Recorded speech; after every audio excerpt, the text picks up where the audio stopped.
सतगुरु की महिमा अनंत अनंत किया उपकार नेतर अनंत उहारिया अनंत दिखानहार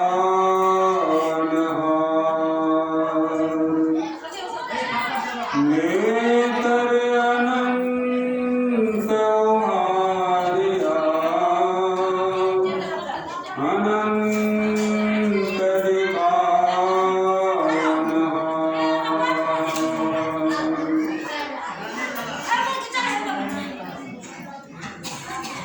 कृपया आप लोग शांतिपूर्वक बैठें, प्रार्थना कार्य करें। इशारे से बात करें तो ठीक है। तो हम लोग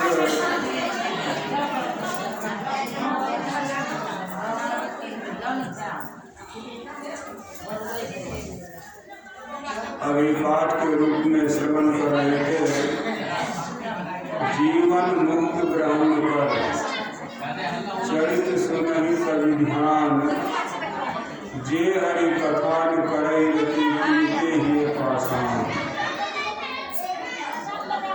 गोस्वामी जी कह रहे हैं, जो महापुरुष जीवन मुक्त हैं, जिन्हें की कुछ करने को बाकी नहीं रहा, वे महापुरुष भी समाधि छोड़ समाधि सुख को त्याग करके चरित्र अर्थात संतों के वचनों को श्रवण करते हैं, सत्संग को सुनते हैं।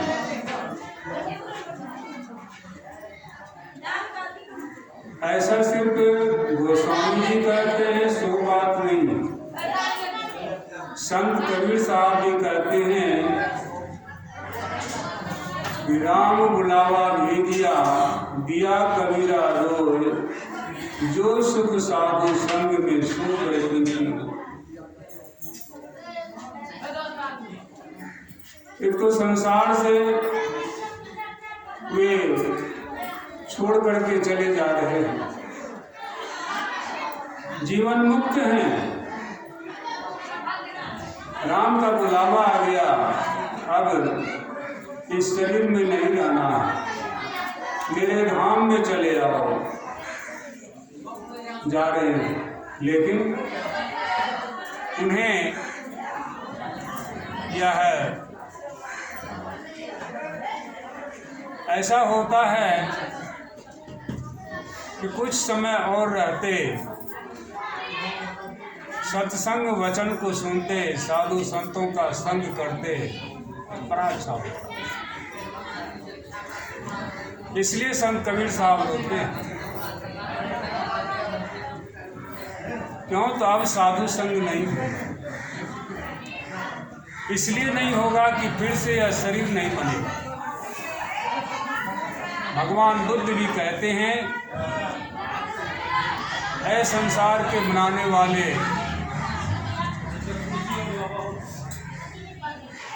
अब तुम फिर से मेरा शरीर नहीं बना सकता है, इसलिए मैं निर्वाण को उपलब्ध हो गया हूँ, ऐसा कर।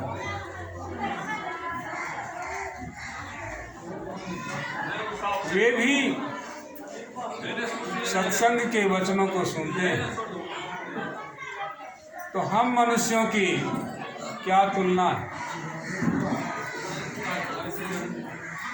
हम मनुष्य को अभी परमात्मा के दहलीज पर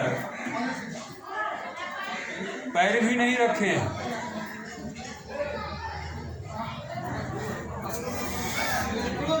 तो फिर और क्या करना चाहिए? इसलिए पूरी तैयारी के साथ सभी तरफ से मुड़ करके सत्संग को श्रवण करना चाहिए। परम संत बाबा तुलसी साहब अपने वचन में फरमाते हैं, सत्संग करना मन तोर शरण संतन की, अंतर अभिलाषा लगी रहे चरणन की। सुरत तन मन से साँच रहत रस पीती, कोई सज्जन जई है कुफुर काल को जीती। सत्संग करना चाहिए। कैसे करना चाहिए? तो तुलसी साहब कहते हैं, सत्संग करना मन तोर। मन तोर से तात्पर्य है, मन आपका जो है वह यह सत्संग नहीं सुनने देता, अच्छे कामों में मन नहीं लगता है। इसलिए मन को घर पर ही छोड़ दीजिए या सत्संग हॉल में आते समय हॉल से बाहर ही मन को छोड़ दीजिए। सत्संग करना मन को छोड़कर कीजिए। मन को छोड़कर कीजिएगा तब कैसे कीजिएगा? ख्याल से, सूरत से। क्यों? तो शरीर इंद्रियों से यह सत्कर्म नहीं होता, सत्संग नहीं होता। ख्याल व सूरत। ख्याल उर्दू लफ्ज है, सूरत हिंदी। जैसे देहात में लोग कहते हैं मेरी सूरत कहीं और जगह लगी हुई है, बातचीत तो करते हैं लेकिन उस बात में उनकी सूरत नहीं है, मन है लेकिन सूरत कहीं और लगी हुई है, इसलिए वह बातचीत सही नहीं हुआ। और यदि सूरत भी उसके संदर्भ रहे, मध्य रहे, तो वह पूरा बात समझ जाए। ठीक उसी तरह से जब आप सत्संग में आते हैं, आपकी सूरत व ख्याल घर में लगा रहता है, जमीन जायदाद में लगा रहता है, काम धंधे में लगा रहता है। इसलिए आपसे सत्संग नहीं होता, सत्संग आप नहीं श्रवण करते। जाते हैं, औपचारिकता निभा देते हैं, सत्संग होता नहीं। इसलिए संतों ने कहा सत्संग सुनना चाहिए। कैसे? मन छोड़। और कहाँ सुनना चाहिए? तो संत शरण, संतों के शरण, संत के शरणी। संत के शरणी से तात्पर्य, शरण शब्द का अर्थ है दो के मध्य जो अवकाश है। जैसे आप श्रोता हैं और इधर उपदेशक है, इसके मध्य क्या है? शून्य है, अवकाश है। इस अवकाश में, इस शून्य में कुछ नहीं रहना चाहिए।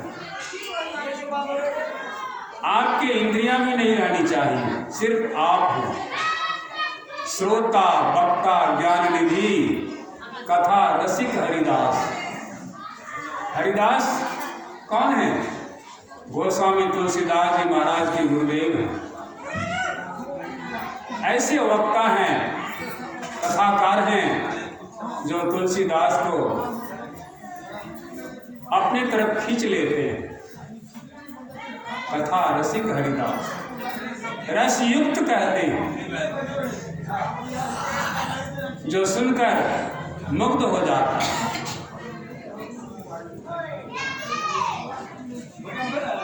यह सरणी जो है शून्य है, इस शून्य में अपने आप को टिका के रखती है। और इसी को भगवान श्री कृष्ण भी कहते हैं अपने अर्जुन से, सर्वधर्म परित्यज्य मामेकम शरणं व्रज, सभी धर्मों का परित्याग कर दो और मेरे शरण में आ जाओ। जबकि भगवान कृष्ण के सामने में खड़े थे, वह बैठे थे। अब कौन सा शरण बाकी रह गया? बाकी है। एक बार गुरुदेव कहते हैं अपने शिष्य से, मुझे प्रणाम करो। शिष्य उनके चरण छूकर प्रणाम करते हैं। फिर गुरुदेव कहते हैं, तुम्ही को कह रहा हूं मुझे प्रणाम करो। फिर चरण छू करके प्रणाम करते हैं। कहते नहीं हुआ, तुम मुझे प्रणाम करो।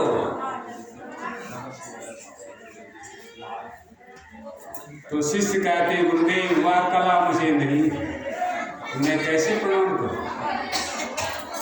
जिस तरह से आप कह रहे हैं उस तरह की प्रणाम करने की कला नहीं, मैं से कैसे करूं? कैसी कला